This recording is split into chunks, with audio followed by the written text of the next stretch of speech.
I'm Jason. I'm Nancy, and we're here today to unravel the mysteries of Oiling your valves.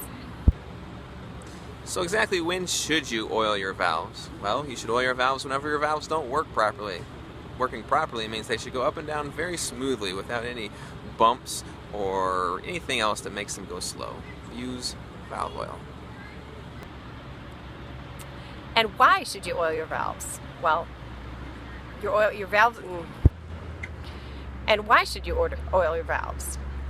Valves need to be oiled regularly for proper maintenance of your instrument, to prevent sluggishness when trying to change notes more quickly. If they're not oiled properly, they can stick and slow down action. Also to make sure that there's no buildup of gunk or grease on the valves. Valve oil. You may be wondering what you'll need to oil your valves. Well, there are only three things that you really do need. You need valve oil. You have your valve oil. You will need paper to catch any of the extra drippings that come off of the valves. And you'll also need an instrument with a sticky valve. Where should you oil your valves? You should pick a comfortable spot, a chair, preferably not one that is in your living room with your beautiful oriental rug.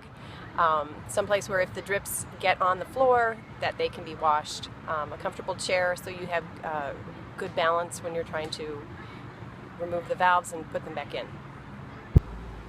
There are two methods that you can use to oil your valves. The first method that we're going to use is mainly for beginners who don't quite have the abilities to take out the valve and put it back in together the right way. This is probably only for maybe the first 3 or 4 lessons if the valves get sticky. This method is similar to what French horn players use when they oil their rotors. Here is this method. You take out the slide. Make sure you depress the corresponding valve so it doesn't create suction problems. Add a few drops into each tube. Push the valve up and down, and the oil should be sufficiently mixed inside the valve casing.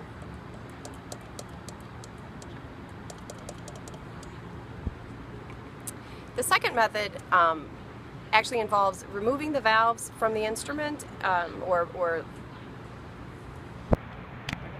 The second method actually involves it's a little more complex procedure. You want to have your paper on the ground, put the instrument perpendicular to your body across your lap.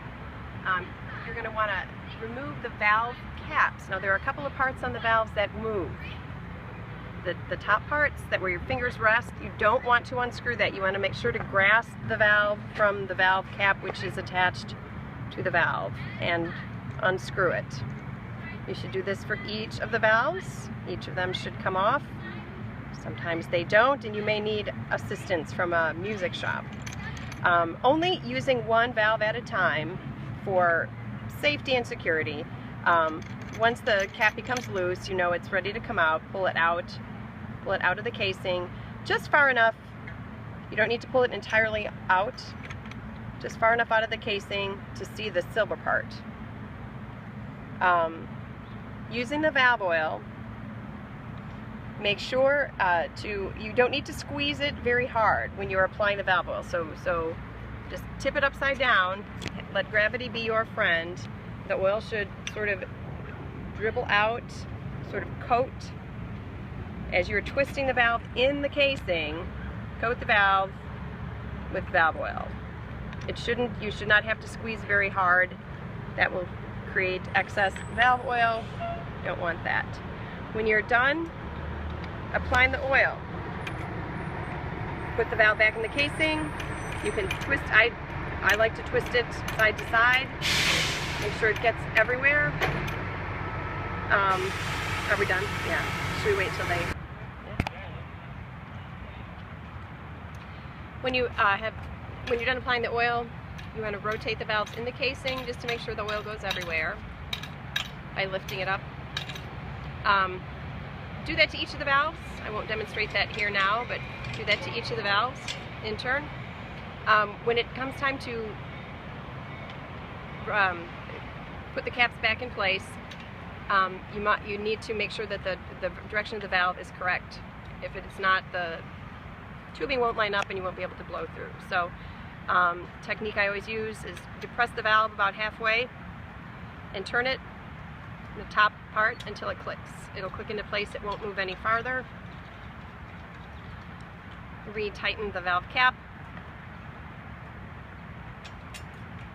Turn and click. Do this for each of them. When you're done, as you go along, oh shoot, I'm supposed to do the test to play each of them. Sorry. And continue to do the same for each of the valves, depressing them about halfway and turning it until it clicks into place. One last time. Tighten the valve cap. You want to make sure, you'll know if it's not tightened all the way because you'll get a clicking sound. Make sure it's tightened all the way. To test, blow through. Depressing the valves, make sure the air flows freely. And there you have it. Valves oiled.